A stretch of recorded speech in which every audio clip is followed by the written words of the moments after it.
मित्रांनो, आज मी तुमच्यासाठी कॅरमल पुडिंग बनवते आणि याची रेसिपी सिंपल आणि खूप जास्त ईझी आणि जास्तीत जास्त टेस्टी असणार आहे. तुम्ही एकदा ट्राय करून बघावंच. मित्रांनो, काय करतो मिक्सरच्या भांड्यामध्ये 2 पाव टाकतो बारीक कट करून. त्यामध्ये थोडीशी साखर टाकायची, त्यानंतर व्हॅनिला एसेन्स टाकायचा आहे आणि 2 एग टाकायचे आहेत. त्यानंतर याच्यामध्ये अर्धा ग्लास आपण दूध टाकणार आहे आणि पूर्ण असं मिक्सरच्या याच्यामध्ये पूर्ण स्लरी करून घ्यायचं आहे. आणि हे झाल्यानंतर आपल्याला कॅरमल तयार करायचं आहे शुगरचं. त्यासाठी पॅनमध्ये साखर टाकली मी अर्धी वाटी. त्यामध्ये थोडंसं पाणी ॲड करून पूर्ण त्याला डार्क ब्राऊन करून घेणार आहे आपल्याला ती पेस्ट. आणि नंतर एका भांड्यामध्ये काढून घ्यायचे आणि पूर्ण पसरवून घ्यायचे.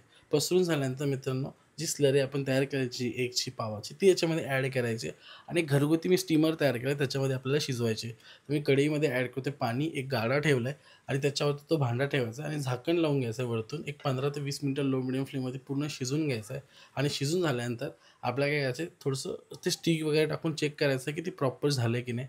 फ्रीजमध्ये ठेवा. फ्रीजमध्ये झाल्यानंतर त्याला साईडला काढा, कट करा आणि थोडंसं कॅरमेल वरतून ॲड करून सर्व्ह करा आणि एन्जॉय करा. ही तुमची रेसिपी. एन्जॉय.